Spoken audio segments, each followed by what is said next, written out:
I'm going to do some machine embroidery over a pre-printed fabric that's got Santa printed on it. Here's a little bit of one that I already have been working on. You can sort of see how that looks. I've got the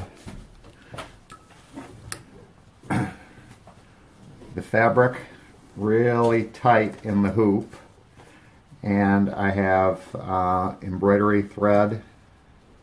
This is Coats & Clark polyester machine embroidery thread. I've got a thin white bobbin thread in the machine. I have no foot in the machine, and in order to make this work, the important thing is to have the fabric really tight in the hoop, and you have to work on getting your tension adjusted. The top tension is going to need to be looser than it would be for normal sewing, quite a bit looser, and you'll be able to tell how it's working out just sort of by looking at your stitches. I know my top tension is too tight when I can start to see a little bit of the bobbin thread pulling up from the bottom. So you want to be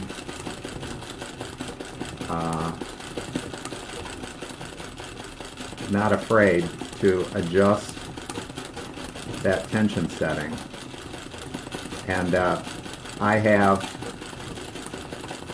found that even when I change to a different thread, I may have to do some adjusting on that tension setting, because I have a bunch of different threads and they're not all the same diameter.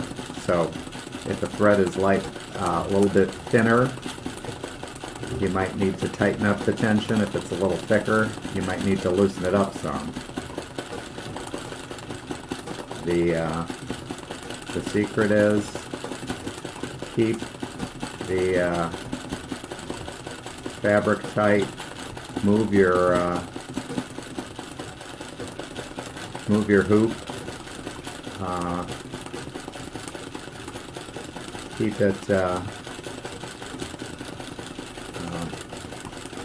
sort of sliding freely, and keep your machine slow. I have most of my darkest green in, and I've switched to a lighter green to do some contrast. And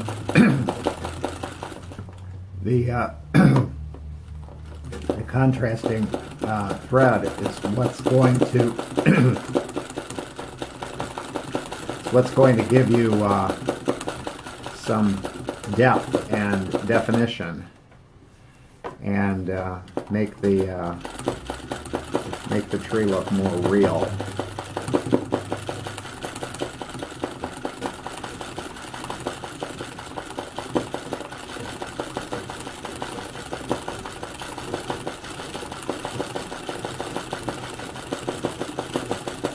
You certainly could just do it all in the solid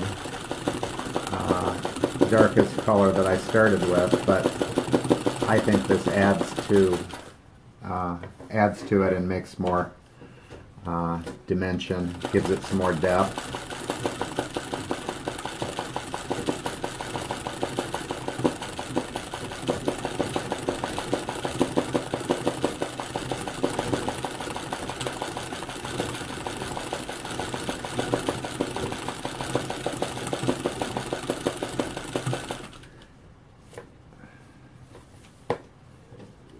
I'm having a hard time seeing what I'm doing because I have a light shining on this in a weird way because I'm trying to get it to show up on the camera. So my vision's a little off because I got a light shining right in my eyes, but I think you get the idea.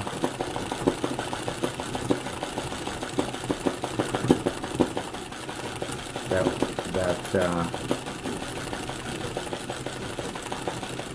it's really just a matter of using that thread to fill in these spaces, and that's what's going to create the shape and definition and dimension in the tree.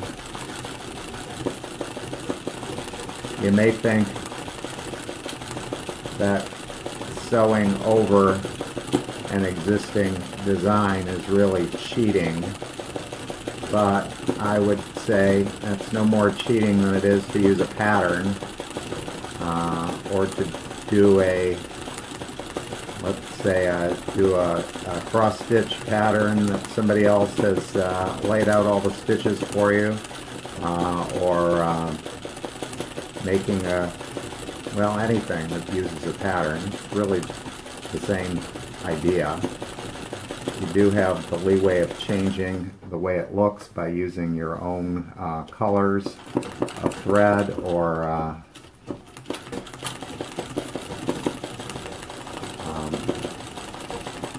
changing the shading. But really what I think this is a great way to experiment and learn the technique of free motion machine embroidery, or thread painting, or whatever you want to call it. It's a good way to get accustomed to the speed your machine needs to run at, and the maneuvering that you need to do with your hands to get the thread to behave. I just think it's a good practice, and makes a pretty result too. And you don't have to know how to draw, which for some people is a big plus. If you know that they could be very good at doing the embroidery, but they're just not confident in their art skills. This is I think, a good way to get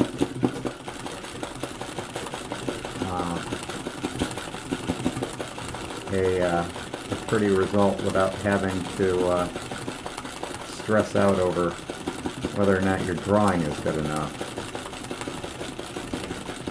You know, modern machines can do this kind of work, but it's all digitized. You just put the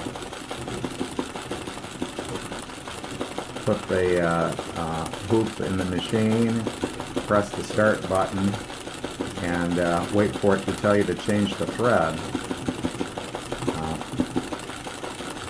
So this is quite different than that. A little more hands-on, I feel. Anyway, I think you can get the basic idea of what I'm doing here. I'll go in with a third color after I get this medium green in. I'll come in with a even lighter green and do some highlighting, and then the last color will be for the trunk. I'll do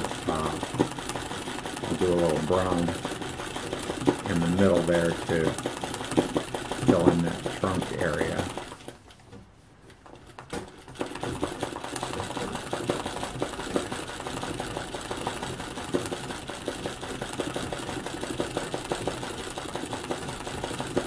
One one of the things to keep in mind when you're doing this is that the thread is directional,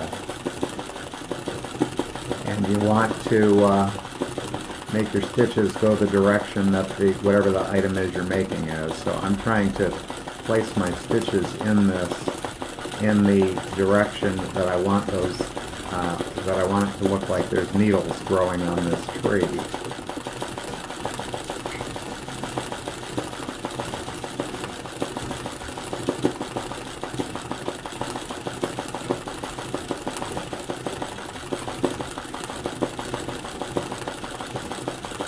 And when I'm done, I'll turn off the light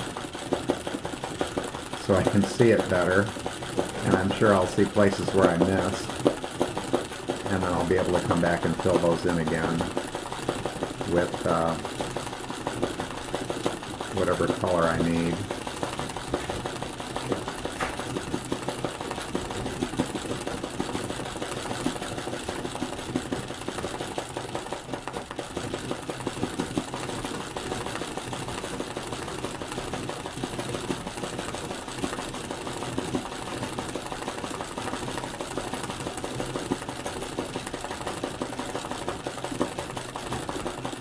One of the things that's helpful when you're doing this is,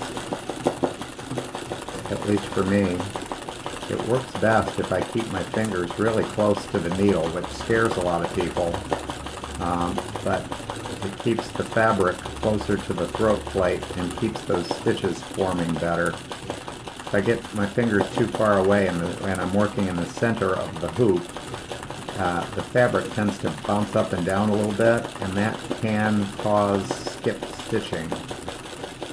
So learn to go really slow with the machine, and to not to learn to be very careful as you get really close to that needle.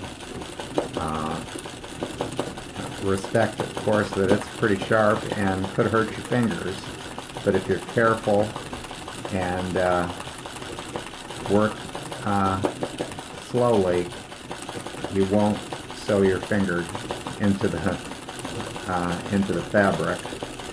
You just need to, again, be slow and steady, and you'll get there. So I'm working on putting in the third color, green, and this is the lightest, and this is also what's really helping, I think, to create depth and dimension. And that'll be the end of the tree portion. And then I'll go in and spare it out. Well, I'll still have to do the trunk, but then I'll go back and do some of the other parts of Santa.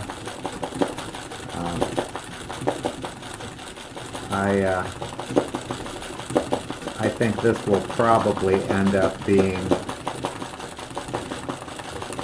cut out and appliqued onto something. I'm guessing it would be a good applique to put on a Christmas stocking, something like that. If you were so inclined, I suppose this could go on an item of clothing. Not my style, but certainly some people enjoy that kind of thing. It could simply be framed. I was also thinking if I had a smaller print, that these things like this, embroidered Christmas design type things, could easily be made into Christmas tree ornaments. You'd simply have to apply it to a backer of some kind that would give it some structure. And in fact, what you could probably do is just cut it out and with some fabric glue it onto a piece of craft felt, put a loop on it, and you'd have a pretty decent looking tree ornament. Obviously this would be not the appropriate size for that, but I'm sure there's Christmas fabric with nice prints out there that you could do that kind of thing with.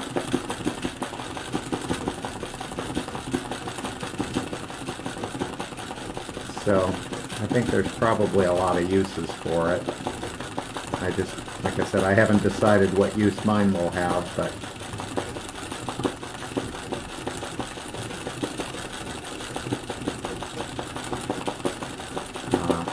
given the time-consuming nature of it, I don't think it's something that you're going to want to try and plan on making a million of and selling.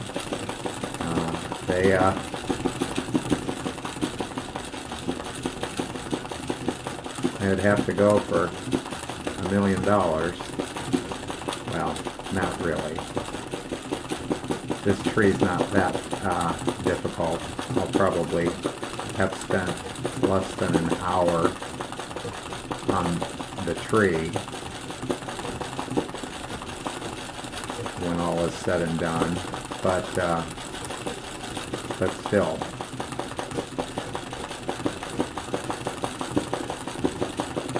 It's hard for something you do yourself to compete with a price-wise, to compete with something mass-produced. So,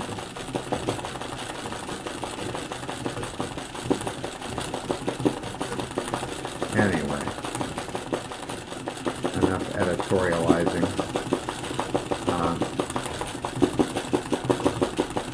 I think you can see the extra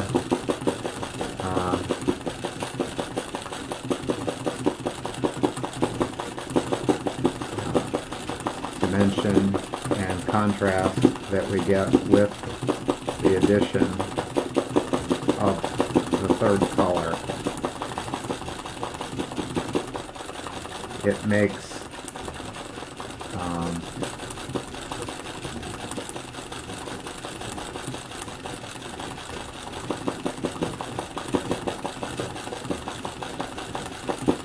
it look less flat.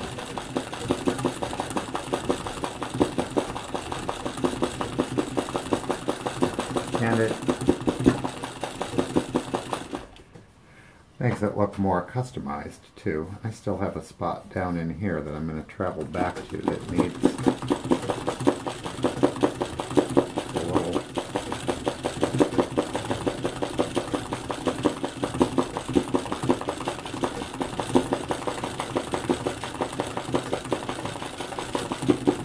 what I'm trying to avoid here is a whole bunch of just straight lines. In this case, it looks better if my stitches look like tree needles. So they're sort of wanting to be choppy back and forth. You're going to want to think about stitch direction as you fill things in, because it really does change the way your eye perceives things when the stitches go the direction that they should.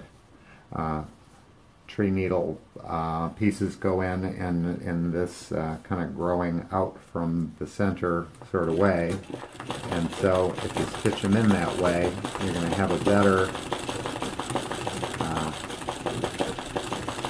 representation of what that tree might have really grown like. Anyway, there it is. A an evergreen stitched in embroidery thread, and we'll work on the Santa part a little later.